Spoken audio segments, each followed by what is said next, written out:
a book titled Unbreakable, My Journey into Pride. The abuse was only towards my mother. Or did you have a little hope that, even maybe because he's not living with us, he might change at some point? You have to go through a DNA process to Okay. confirm that this is really your child. So we were told. Yes.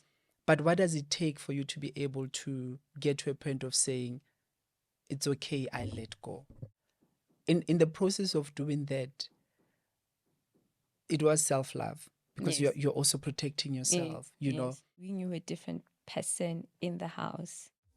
Thank you for watching our video. This show is sponsored by Dreamstream. Dreamstream is a unique platform where creators can monetize their video content. All creators rely on support from people like you. Join us on the Dreamstream platform to support your favorite creator and view the episode without any adverts. Follow the link in the description for a how-to guide. Dreamstream, a place where you can create yourself.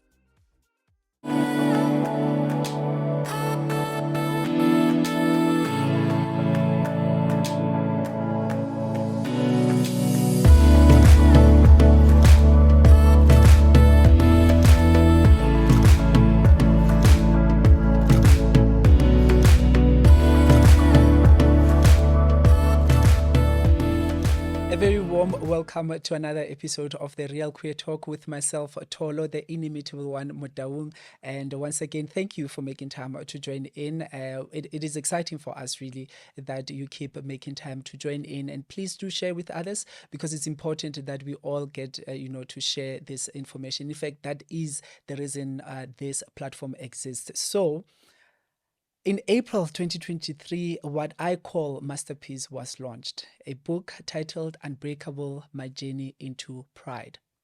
Unbreakable is a memoir of a black homosexual woman from Lesotho living in South Africa. It's basically a journey of a person full of frustrations. And when you read this book, it evokes shock at how dysfunctional the South African system really is for homosexual people. The memoir narrates how the author navigates life and makes it work despite all the adversities.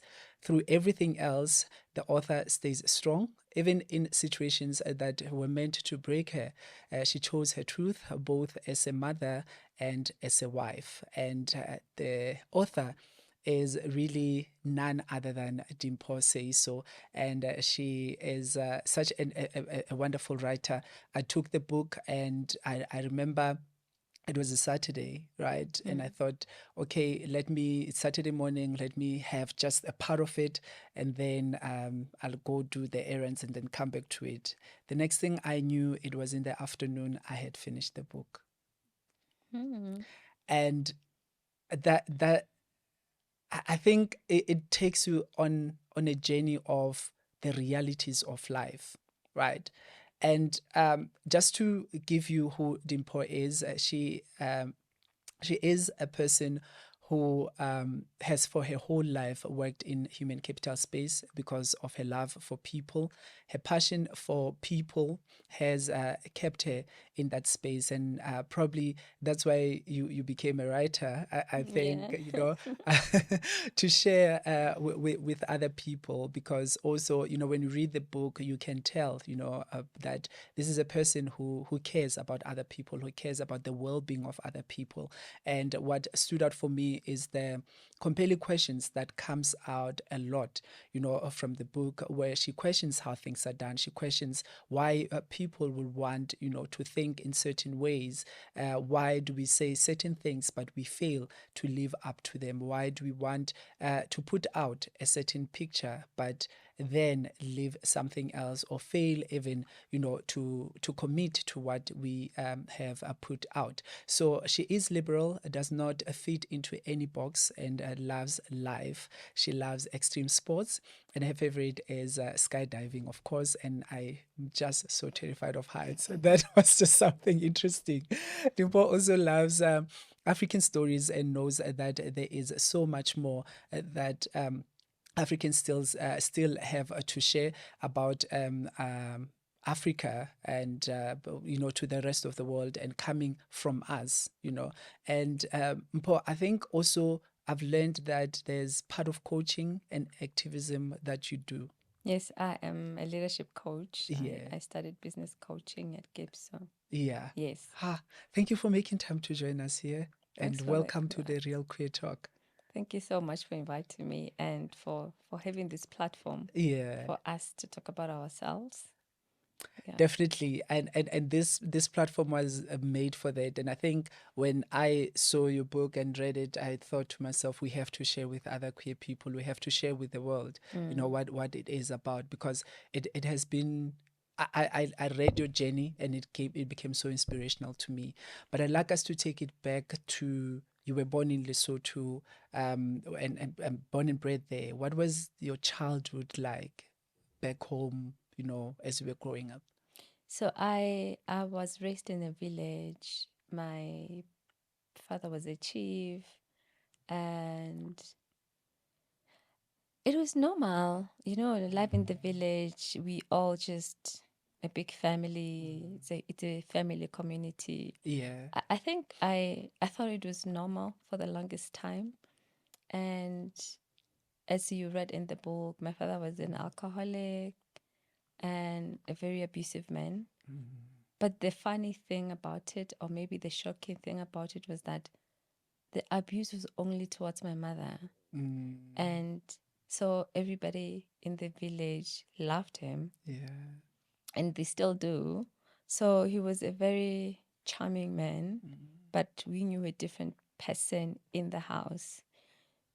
But I think the reason I'm saying it was a normal childhood is because we got used to that kind of life in the house. So it became normal.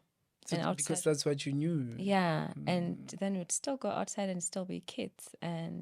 But I think I've always just wanted to grow up and leave and be on my own and just don't have to go back because I have to. Yeah. Just go back on my terms. Yeah. Yeah. Yeah. Sure. And when you highlight that, I realized that through your journey, a lot of people can relate with you at different levels, right? Because I had a similar situation of having an abusive father. And when you describe how people loved your father, how people were fond of your father, but he would come in the house and become a different person, it was more like you describing my father, right? And to an extent that when people from outside, particularly family members, if it happens that you talk about it and be like, You think you're just making you stories lying. up. Yeah. Instead, they will stand with him, and take his side. How do you think that affected how you view relationships? At that time, honestly, I loved my father as a kid. Well, I still do. I think for me, there was a time when I was hoping that maybe he's really not this person. Maybe he'll just be this person that everybody else sees. Yeah. And I think deep down, I also didn't want people to hate him because then I thought it would just get worse, And so but growing up, I would question my aunts, like, why do you love this man so much? Like, you were in the house. I remember there was a time I was a bit older now, and then it was my grandmother's birthday, and he had already moved out of the house, of my mother's house, and then he came back that night. I don't even know why, and he started fighting. And in the morning, I was the only one that was pissed. Everyone was just like, no, maybe he was too drunk. He doesn't really understand what he's doing. But he's always been like that. So I was just now very angry, even with my grandmother, that how are you making excuses for him? Yeah. Why? Yeah. So I started questioning the relationships as I was growing older and seeing that this is wrong and he's also not stopping. Yeah. Yeah. Sure. And you say that night you decided to go sleep. Yeah. Because you sort of anticipated that this would happen. Yeah. Subconsciously, were you like aware that he's going to be like this forever, or did you have a little hope that, you know, even maybe because he's not living with us, he might change at some point? I think at that age, I was already aware that he's never going to change, because even when he left and had a different family, he was still like that to the family. Yeah. So I also had sort of made peace with it, and that's why I didn't want to be in the same space as him, because I knew it was a given. I knew it was going to happen. Yeah. Yeah. So I'll just remove myself, from the situation. Yeah.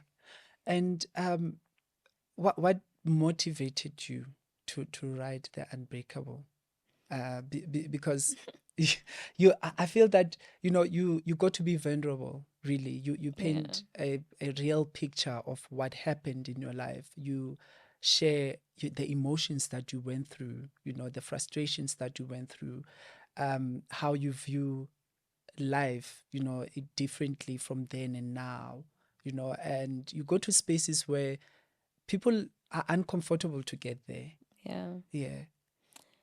So when Bikuto is my wife, when Yeah. Bikuto and I were trying for IVF, I wanted to keep a journal. Okay. Yeah, I thought it would really be a happy journaling moment for the baby. When the baby's older, we go through it. But then there were so many things that we had to go through in that moment that we didn't anticipate. Like system things, like you can do this unless you're married, you know, like there were so many challenges. And then there were other people that were not even aware that queer people could have a family through, like they could have their own birth kits. I remember I was talking to somebody else and they were even shocked that there is a baby, you know. So then the journaling was not happy eventually. Then I was very frustrated. Why are we going through these things in this dream country? You know, I think the South African Constitution, it's so beautiful on paper. Beautiful written, yeah. Yes, it's very beautiful. It's very liberal. It also caters so much for women, but the stuff that we came through when we in our IVF journey was just not expected, and that's how basically Unbreakable came. Yeah. And then I thought it could just be an article in a newspaper. Yeah. I remember when I was speaking to my leg, I'm like, I've got something has to change. I need this to be in the public space, because I believe that this is just too much, especially because it's not even agreeing with what the law says. And then my leg is like, wow, this is not just an article. Yeah. Can you write more? Like, what else am I writing about? It's like, just write more. And I started writing, so that's how it came about. Yeah. Sure. It's quite interesting. And I thought to myself, you know, as I was reading, that you could have decided to say, it's my lived experience. Yeah. And I'm in a better space now. You could have just decided to go on without, you know, documenting it in a form of a book and sharing it. And I think that is one thing that we should, you know, acknowledge and appreciate, that you decided to put it out there, because it's going to impact people's lives in a positive way, you know. And in the preface, you say that the idea that my existence is something that must be accommodated, something that must be tolerated and even legislated, is an insult in my very humanness. Yeah. And that hit home, right? Yeah. Because we many a times think, you know, that if it's legislated, it's good. You know, I think also we focused on that, you know, that it has to be legislated. It has to be. But can you unpack that for us? You know, just for us to understand perhaps what drove you to say that, and also what you meant with that. So, like you're saying, when you're saying if it's legislated, it's good, how thoughtful of these people who thought of us, but why can't we just be people? You know, So maybe the liberal part of me would be like, why do we even have this why do we have this set of laws Yeah. that accommodate me? Why do I need to be accommodated when I'm here and I'm a human being? Why can't we just be human beings and just live equally, even in practice? Because it's very frustrating when you want to go and register the birth of your child's birth. You want to go to Home Affairs, you want to register, and then they say the person who is allowed to register you, it's not in today. But then somebody else comes and they register, everybody can just do it. I'm on my feet, the underdog, and I won't be beat. Turn the lights up now, welcome to the show. I ain't never Are you a musician? I know. My eyes on the prize until I die. I'm gonna rise like The Dreamstream Music Studio is now available on Sundays for only 295 rands per hour. we work for a fall in line. We gon' give it our all until the end of time. It includes a 12-channel desk, a variety of mics and cables, electronic drum kit, and a laptop for recording. Terms and conditions apply and booking is essential.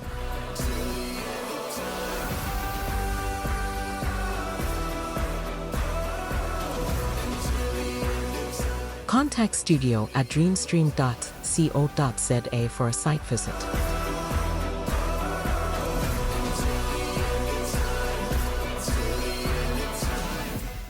So then I was just like, why do we even have this? So meaning that there's someone specifically designated to perform this for queer people. Yes.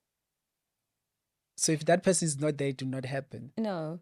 And do you know what the challenge is? So we had a biggest challenge because in hospital we couldn't do it. Yeah. Because the person that came to us couldn't do it for same-sex parents. And then they advised us to go into the Home Affairs office. Mm-hmm.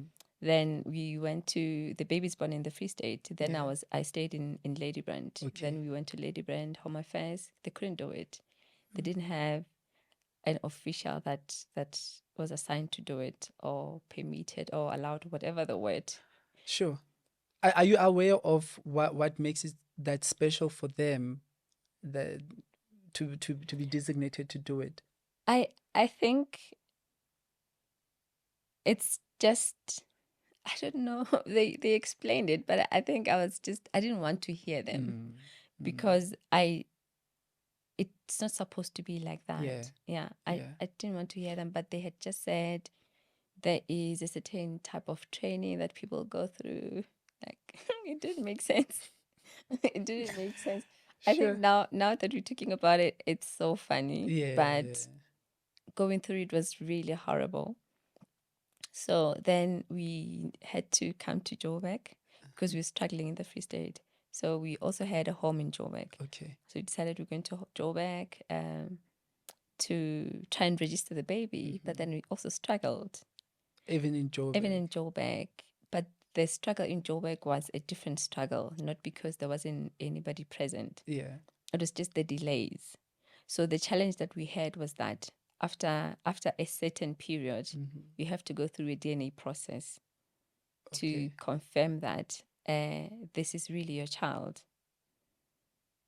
So we were told by Home Affairs that if you don't register your child within this period, you go through a process. You have to do DNA test. I think also the fact that I'm not a South African. Okay. Also, I think it's also because I'm not South African, so I would have been subjected to that process. So if we were to do DNA, the child, it's not mine. So that was also because you used my partner's eggs. So it was just going to be a very long and frustrating process, and we didn't want it to get to that because we knew we were not going to come right. This is horrible. Yeah. This is horrible because a lot of African countries look up to us. In fact, a lot of countries around the world, not even African only, but around the world, look up to us to say, we have the best inclusive constitution in South Africa, Which it is. which it is. Yeah. But then you then start realizing that there are gaps, right? It's more of it's done, but they didn't really pay attention to, when it comes to implementation, what could be the challenges. I think then it also takes me back to the intention, why it was done, like was it done just to look good? Or because if the intention was right, then it would have been implemented better. Yeah. So I still need to know the intention. Was it just being inclusive for the sake of being a dream country, or was it really being inclusive because it wanted to really be inclusive? Yeah. Because even when you get married, we were assigned a different. So when you got married, when we made an appointment, the Home Affairs also assigned a different official Marriage to official. to perform. Not everybody can do it for same-sex couples. Sure. So they also get trained to officiate this. But what kind of training would you need That's that's what I'm wondering. That because for a person to be designated to do something, for me it would say it means they have to be trained for whatever reason Yeah. for them to do that. But now my problem is you have a legislation that says we are inclusive, all people are equal. Therefore, when you train, why are you not training every Everybody official else, yeah. for them to understand that this is the process, Yeah. right? So that they can. Because also as you're speaking now, my thinking is, could it be that we don't have probably people that were putting together the legislation, also they were limited in knowledge in terms of our needs as queer Yes, people, yes. and also that we did not have the representation in those spaces, perhaps to open their eyes. Yeah. Because I'm taking it when you say, what was the intention, Yeah, really? yeah. That could it be these two reasons, Yeah, perhaps, that, yeah. that maybe could have driven to that? Because also now, the downside of it is that it then allows people that are homophobic to take advantage of that gap. It Right. does. Yeah. And also maybe adding on to what you're saying, to say maybe the law it's old. Maybe back then medicine didn't allow for us to have kids. Yeah. Right? Or maybe we didn't have enough fertility specialists in the country to allow for the processes to be carried on. But now that we're here, Yeah. can we at least review some of the things and make it more practical? Because it's the stuff that you read from the book on the preface, it makes me angry, but at the same time I come back to say, but at least there is this provision. In my country there's nothing. Nice. So maybe being appreciative, I would say maybe we just need to sit down and review stuff. Now we want to have kids, we want to grow our families, we want to do a lot of things. We just want the system to allow us to do those things in practice, because legally they do. Yeah. Yeah. True. Sure. So you came to South Africa Yeah. more than anything driven by love. Beautiful. Mostly by love. And in the process of meeting your wife, you also talk about how anxious you were of allowing yourself to love. What looking back, what do you think was holding you back the most?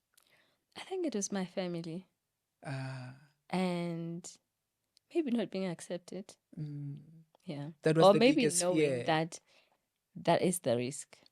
Okay. Yeah. Yeah. Yeah, I think that was, and also maybe just questioning myself. Yeah. What's happening with you? Because you had never Yeah. experienced that before. Yeah, no, I haven't. I had not. Yeah.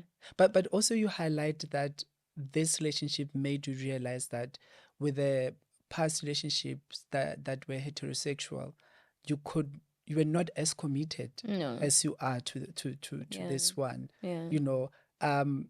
That sense of awakening, what was the lesson for you from there? So so in and as I was saying, I was questioning myself. I think it took so long to finally accept that, like I was waiting for it to the feeling to go away, Yeah. and also wondering what does it mean for me with this past people that were in my life, Yeah. and with when I even had a child, Mm.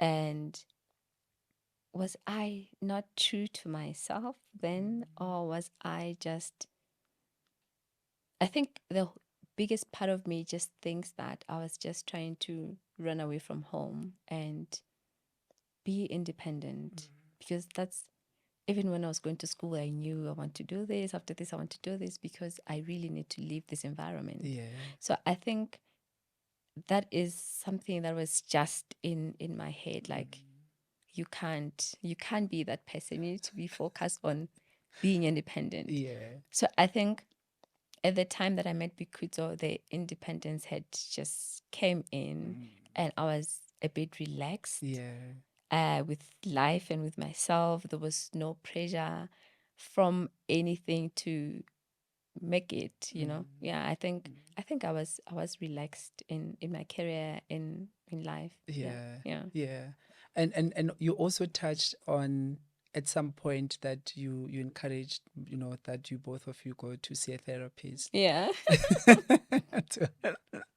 to, to work on that, and also highlighting how important therapy was for you, for many years. Um, what were you hoping really to get for From both the of you? therapist. For both of you.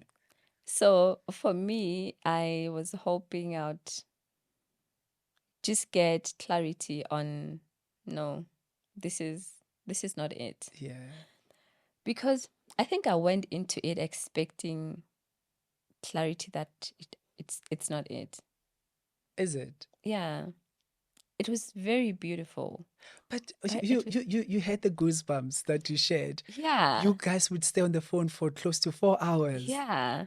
Wasn't that It convincing was. to you that, hey man, But this I is the also knew person? but I also knew where I was coming from. I Yeah. also knew my family, and I think in my head I was just not ready to lose anybody from my family. I was not ready Okay. to lose my sisters. I was not ready to lose anybody. So when I went for therapy, I was really hoping that the clarity would be like abort mission. Yeah. Yeah. It's so interesting that in life, because of our background, we can self-sabotage Yeah. when we get the good things that we Yeah. need for ourselves, Yeah. when we get to that point. That's true. Because I mean, how you explain your love story, it's so beautiful. And for me, it then made me understand what a soulmate is, because of how you connected. you know it sounds that it was a connection from the first part. It was nothing pushed for it to happen. Yeah. There wasn't any kind of an expectation from her side or your side, except that, hey, we get each other. Yeah. you know Even before we met. Even before you That was met. so creepy. It was very creepy and very beautiful. Like, I was just going through a lot of emotions Yeah. over a girl. I'm like, no, Doesn't make sense. it doesn't. And I mean, then you had the work situation Yeah. where now you were being investigated, that you have something going on. Understand that it was part of the policy that employers should not engage um, romantically, but do you feel that the manner in which it was conducted for heterosexual people could have been the same? So the policy actually said people should report when they're in relationships. Oh, Yeah. so not that you can't at all. Yes. And then I think the manager would decide if there's conflict Okay. in within the two persons' roles, Yeah. people's roles. So when I started, there were people that were in relationships, and I remember this one incident. The husband even came to complain about a coworker, about his wife's co-worker, Okay. but it was a white heterosexual couple, and it was just, we just ignored it. We didn't even talk about it. But I was just shocked that mine would even bring in forensic investigators, That was external hectic. ones. It was very scary. So when that happened for me, I was like, maybe this is a sign to abort. Like, maybe let me just stop with this. Yeah, it was very hectic as it was happening. It was as we were going through it. It was very hectic. Yeah. Sure. And you your ability to stand for what's true to you. I mean, the conversations that we had with the people, and how you conducted yourself in there, and taking it further to now when you are at the point of getting married and getting to home affairs and having to stand up for yourself. I mean, you were disappointed, I think, was it 2 times when you were supposed to get married, and there will be excuses that you end up not happening.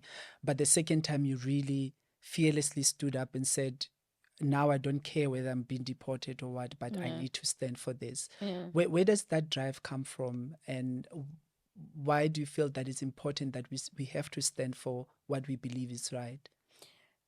I think there are a lot of things that I didn't stand up for in my childhood. And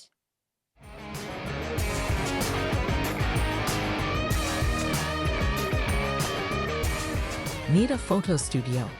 The Dreamstream photo studio includes a 2.7-meter PVC backdrop in black and white and is available for only 115 rands per hour. You can also rent a Canon R6 and lights. All rentals are for studio use only. Terms and conditions apply. Contact studio at dreamstream.co.za. Thank you, Ben, for coming out tonight. My name is Son of Augustine. there are so many lessons that I learned. I always feel like if one of us at home would have stood up against my dad, maybe he would have stopped, Maybe he just needs somebody to talk to him.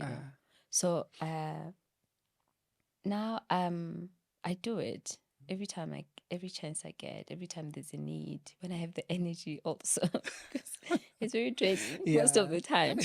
But I think it comes from that a lot of things that I could have said, even to my parents. That a lot of there's so many words that I didn't say to them. So I think it comes from that. And you shared that when you were driving, going, for the first appointment, playing, the Westlife song, Lighthouse. Lighthouse, and I listened to it and listened to the lyrics, and I think it took me into the space, that you were in, that now you're excited, you're going to get married. Appointment had been done 2 months prior. Yes. And the following day, there's this disappointment. You came to a country where you expected that things would run smooth, everything will go right, and then what goes through your mind at that time in terms of, I'm here, I've accepted this now, as you have also said that you've even told your grandmother that this is happening, and now boom, this bomb, you can't.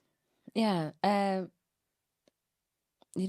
also my grandmother said people will just see that you guys love each other and there's no way they're going to say no to you. So I was just like, were you wrong? Because here we are. It's like, then she asked, do you make an appointment? Yes, we did. Everything was done on time, but here we are. It was, I can't even say disappointment, because I was just hurt. And I think for me, I grew up in Lesotho, and we pick up things like homophobia and racism very late, because we don't have white people in Lesotho, so we don't know racism. We don't know homophobia. People are just all heterosexuals. So I think I was just experiencing that, the hurt, the sadness. it really didn't make sense because it was not even about an appointment. Yeah. It was just about the official that didn't want to do it to queer people.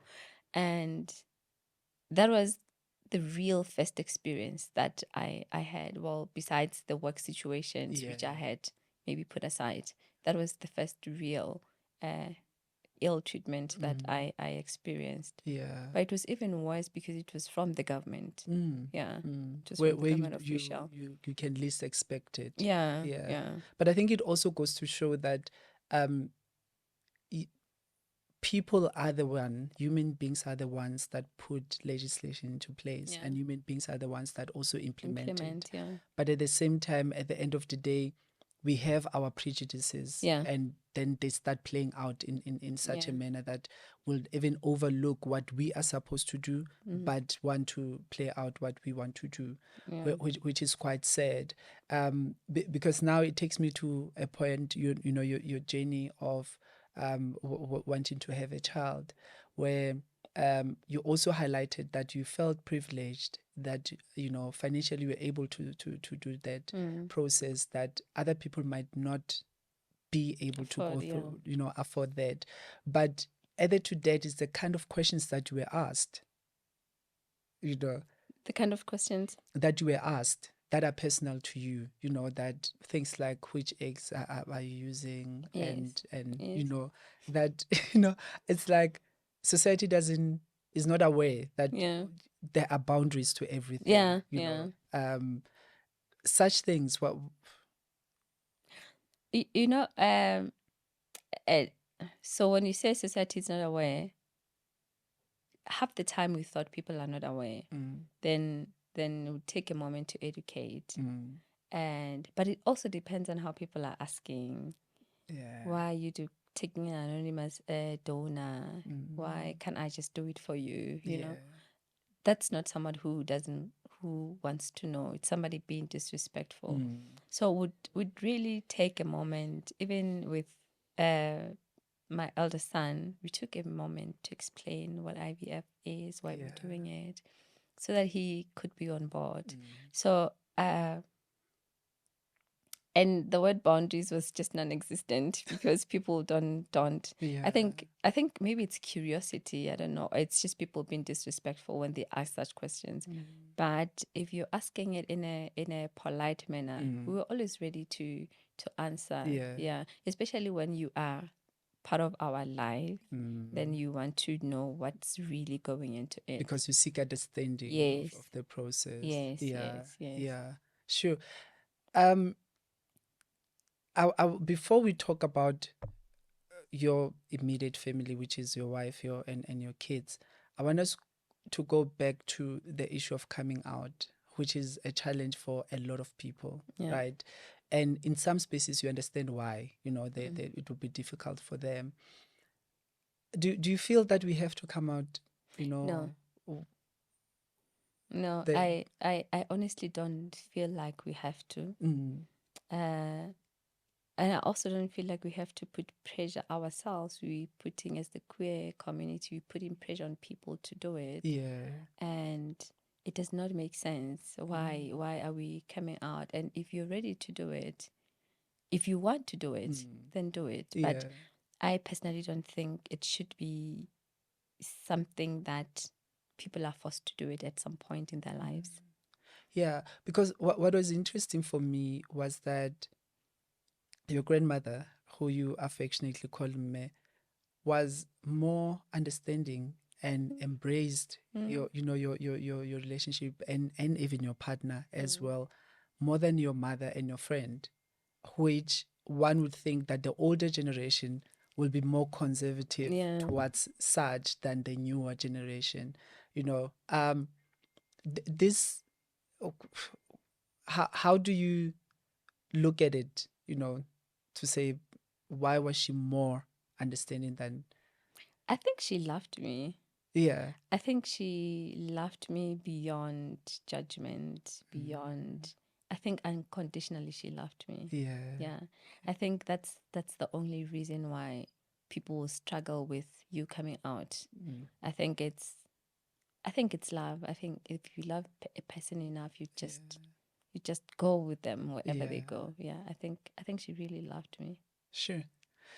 And it's beautiful because you also have learned a lot of principles and values that you also applied in your life. And I think what was outstanding for me is the one that you referred to, that you first have to be okay, Yeah. so you can then be able to extend that, to others. For you, how powerful is that on your life on daily basis? In that, if I stretch myself and make Bikutso happy when I'm not happy, then it's not going to be a happy family. So you're basically robbing yourself of the Yes, happiness. yes. So it sounds selfish. Yeah, and that's why I wanted you to explain it, Yeah. because when a person reads it or is listening to it, it's more like, but now, How do you give what you don't have? to It sounds very selfish, but I I I live by it. I want to be a happy parent yeah, so that I can be happy to tapo and penyu, yeah, not overstretch and make them happy while I'm sitting miserable. And my oldest son lives by that. Like, yeah, it's me first and everybody after. And I love it. I love it. Even though I think he overdoes it, but I yeah, love that he knows that it's me first. yeah, I put me first so that I can be there for you guys. yeah, Yes. yeah. So, and I said the reason I asked it is that people could, look at it like, but it sounds selfish. And that when you say he overdoes it, is there a danger in terms of a person wanting everything for them, everything done their way? How do you then balance to say, okay, it shouldn't be done in a way that it will be detriment to other people, but it helps me to find who I am and what I want, so I can be able to extend what needs to be extended, accordingly to other people. So I think it applies to me functioning.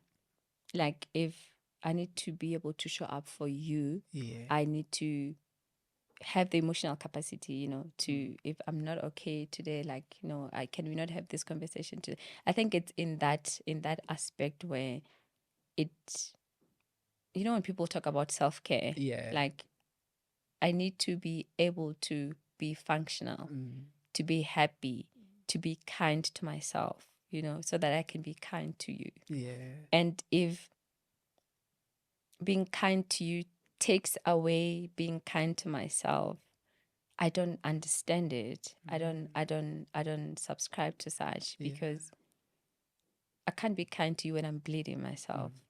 I don't think I'm meant to live like that. Yeah. Yeah. Yeah. And you're also able to break away from relationships where you did not expect that they will turn out sour, where you were disappointed by, how very close people to you became the way they did.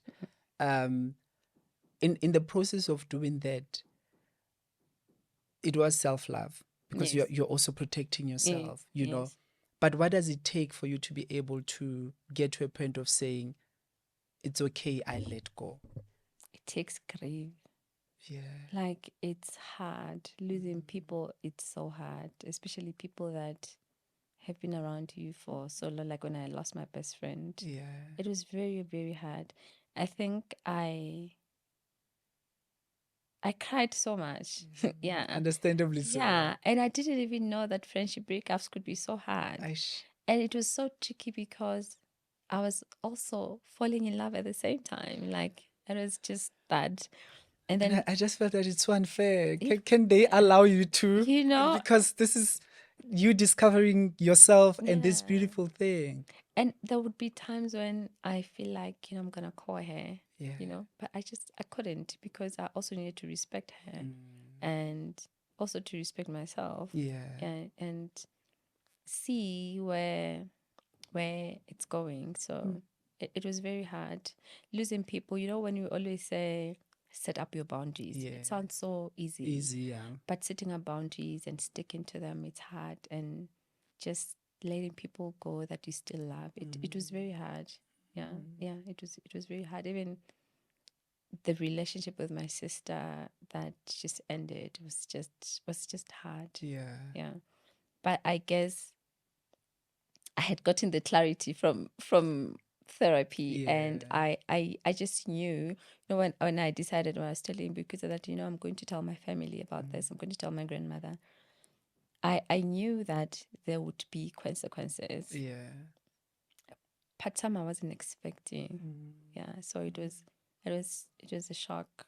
It was very sad. Yeah. Yeah. Sure. But you find comfort and love and happiness every day Yeah. in your partner, Yeah. in your kids.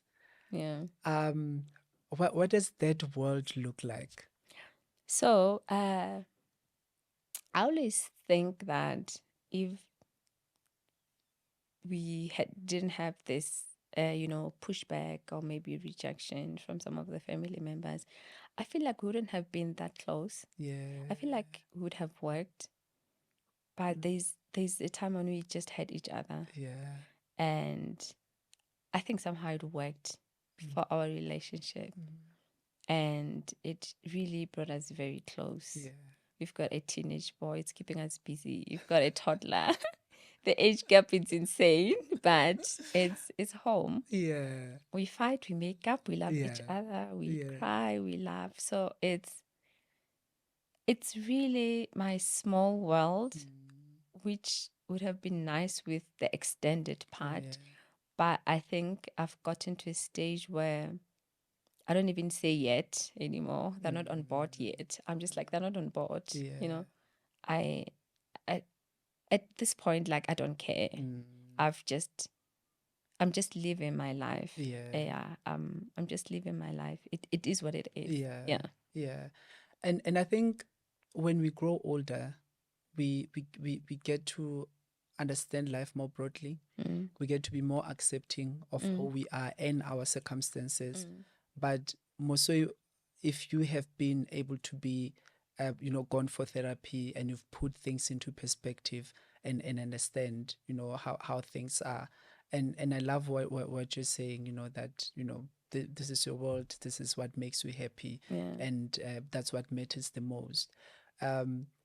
Your partner, you describe your relationship so beautifully, and I love the fact that you also don't take away the fact that it's not a smooth ride. Like any other relationships, there Yes. there are differences. What do you think keeps you so together that your relationship keeps going stronger and stronger and stronger? I think she's very patient. She's the most patient person I have ever met. Yeah. And she's very kind. And I think we also have a beautiful friendship. Yeah. Which is something that on days that we're struggling to find love, there is the friendship. Okay. On days that we are fighting, there is the friendship. Yeah. So, and she's very mature, more mature than I am. And yeah, I think she makes me want to work on it, to work on the relationship, to work on us, to work on myself. And she lets me be. I want to write a book. It's going to be very raw. She's like, okay, you want to write a book? Write a book. She just lets me be myself. Yeah. And I hope I do the same. I hope I do the same. I think you do. Otherwise, we would not be together. Yeah, right? yeah. You But wouldn't. she's really very patient and Yeah. very kind. Yeah. That's amazing. Yeah. And your son, bringing up a young man in his teens, there should be a lot of challenges. Yes. How do you consciously make sure that your relationship stay as solid as it is, and also what's important that you impart in him as a parent? So it's very tricky, like you're saying. It's very challenging. I think parenting it's very challenging. Yeah. So I think we talk, even though we don't talk as much as we used to, because as people grow older, they want that space, they want that privacy. But mostly, he's also a very kind human being, which which even kids in all the complexes where we stayed in, they always just gravitating towards him. He's Yeah. very kind. He's a teenager, but he is very kind, and I think that's the value that I love most in him. And yeah, being kind to himself and to other people. He is that. Yeah. That's nice. And how's the toddler doing? Growing Growing, talking all the time. That guy talks all all the the time. time and ask questions. Sometimes you don't even hear what he's saying, but Yeah. he's talking all the time. He's going to school. Yeah.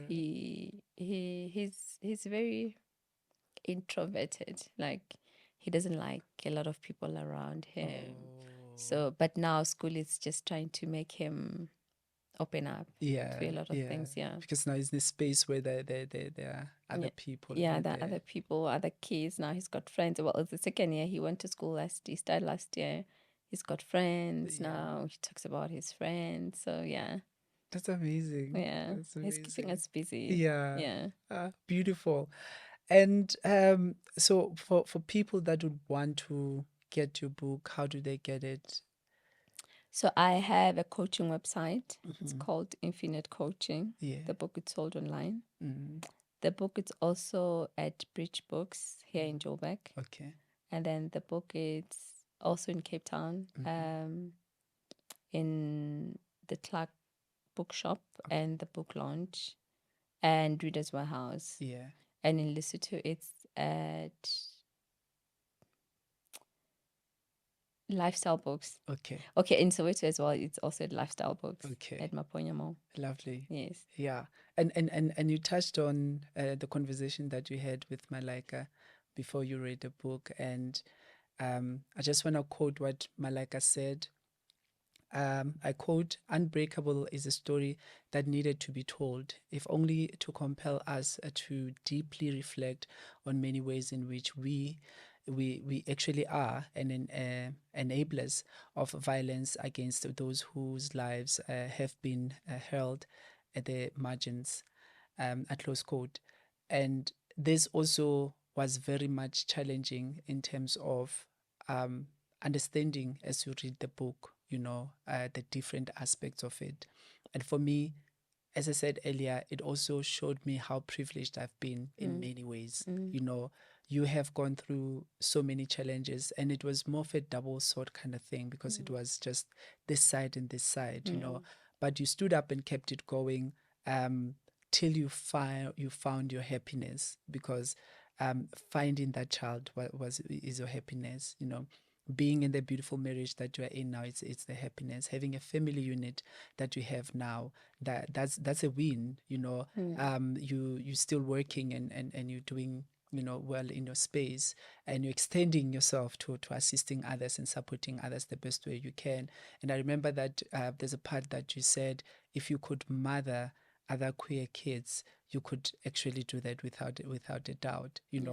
And with so saying, I'm closing to say thank you so much for allowing yourself to be this selfless, because this is not only speaking to us now, it's going to talk to generations to come, and not only in this country, but even beyond. And thank you so much for making time to come through.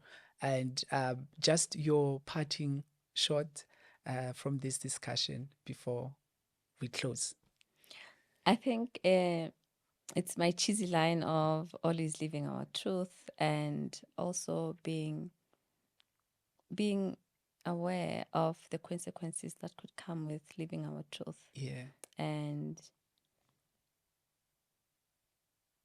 bringing the authenticity in ourselves into those consequences and dealing with them, because sometimes you don't do things because you're just scared of what other people will say or how many people you would lose, but then you're just missing out on yourself, on your authentic self, on what could be the happiest self that you can ever be. So yeah, living your truth comes with that, and it's part of the journey, I guess. Yeah. Yeah, that's so true. Yeah. Thank you so much for that.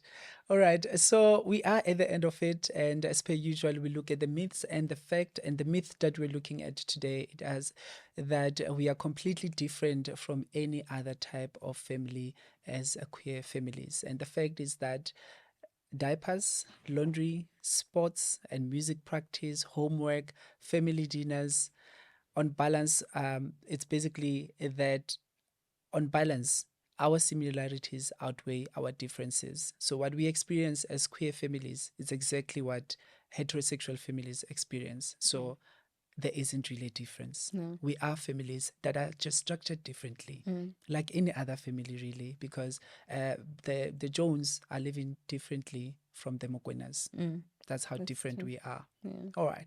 So keep tuning in for the next one that will be coming soon. Thank you so much for joining on Dreamstream. Remember to keep the conversation going. You can check our DMs on the Real Queer Talk and send us a DM there. Otherwise, if you are watching via YouTube channel, please do subscribe and leave your comments, and also invite others to watch, because this is worth a watch. Until the next episode, keep well.